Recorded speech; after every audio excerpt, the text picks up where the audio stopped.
Olá, meus irmãos. É uma grande alegria poder estar aqui mais uma vez para juntos meditarmos na palavra do Senhor. Para esta feita, eu quero convidá-los a abrir a Bíblia Sagrada na carta de Paulo aos Efésios, capítulo de número 2, do versículo 4 em diante. Carta de Paulo aos Efésios, capítulo 2, do versículo 4 em diante. Nos diz assim o texto sagrado: Mas Deus, sendo rico em misericórdia, por causa do grande amor com que nos amou, e estando nós mortos em nossos delitos, nos deu vida juntamente com Cristo. Pela graça sois salvos. E juntamente com Ele nos ressuscitou e nos fez assentar nos lugares celestiais em Cristo Jesus, para mostrar nos séculos vindouros a suprema riqueza da sua graça em bondade para conosco em Cristo Jesus. Porque pela graça sois salvos mediante a fé, e isso não vem de vós, é dom de Deus, não de obras para que ninguém se glorie, pois somos feituras dele, criados em Cristo Jesus para boas obras, as quais Deus de antemão preparou para que andássemos nela.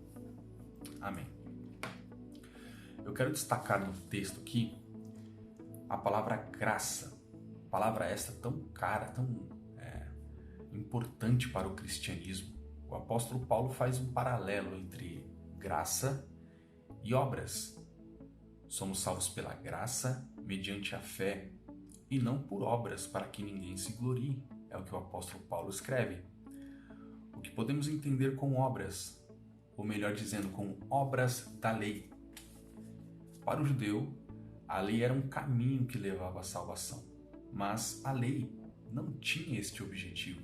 A lei não foi dada por Deus com este propósito. Não, na verdade, o objetivo da lei era mostrar um contraste ou deixar claro quão pecadores nós somos em contraste com a santidade de Deus. A lei era como se fosse um raio-x que mostrava, que deixava claro a pecaminosidade do ser humano, a sujeira que havia na alma do ser humano.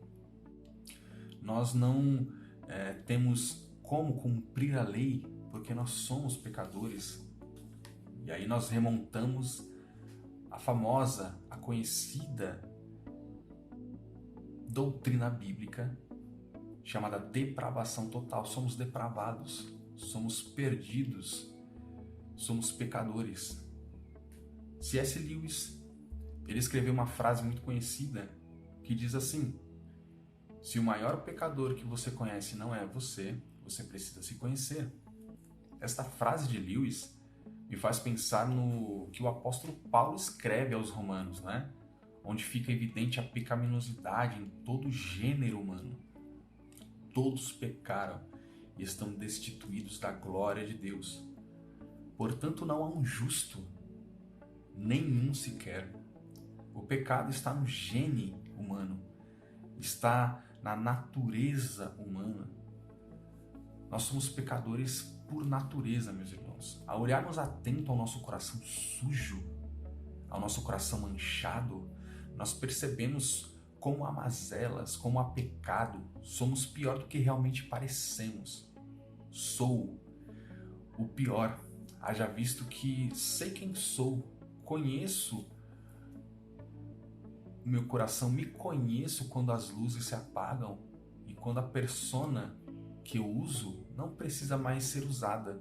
Eu me refiro àquela persona social que eu uso diariamente.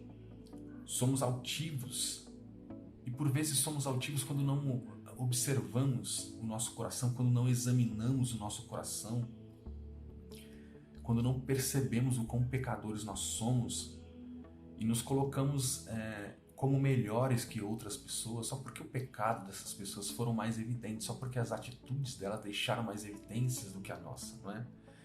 Nós nos assemelhamos com a parábola de Jesus, a parábola que Jesus contou sobre aquele fariseu, aquele homem que batia no seu peito dizendo ser bom, dizendo ser melhor do que o publicano, que não tinha coragem nem de levantar os olhos, quem dirá contradizer o que aquele legalista falava, não é?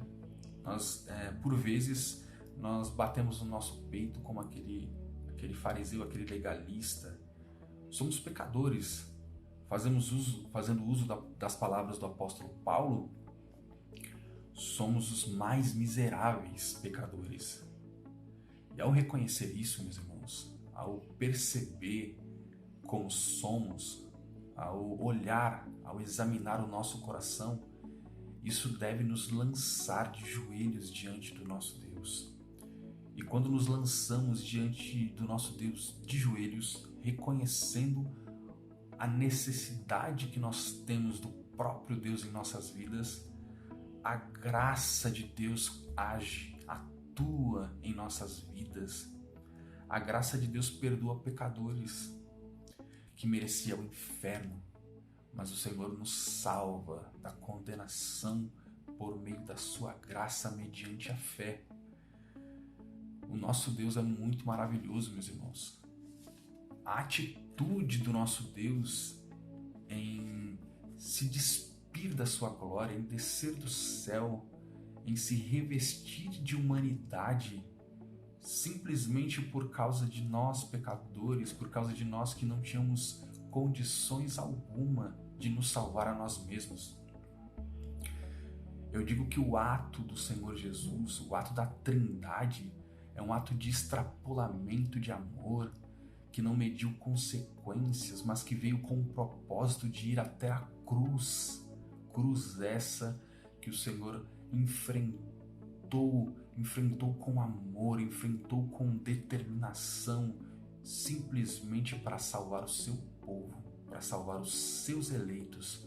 Nós somos salvos, meus irmãos, mediante esta graça maravilhosa que nos alcançou, que nos transformou de filhos da ira para filhos do seu amor, do amor do Senhor.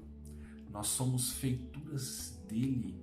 Portanto, meus irmãos, não tem a ver com o que nós fazemos, mas tem a ver com o que o nosso Deus fez. A salvação vem completamente do início ao fim de Deus, do nosso Senhor, que nos amou, que nos escolheu e que extrapolou o seu amor se entregando na cruz, justamente para nos livrar do inferno que nós merecíamos, porque nós somos pecadores.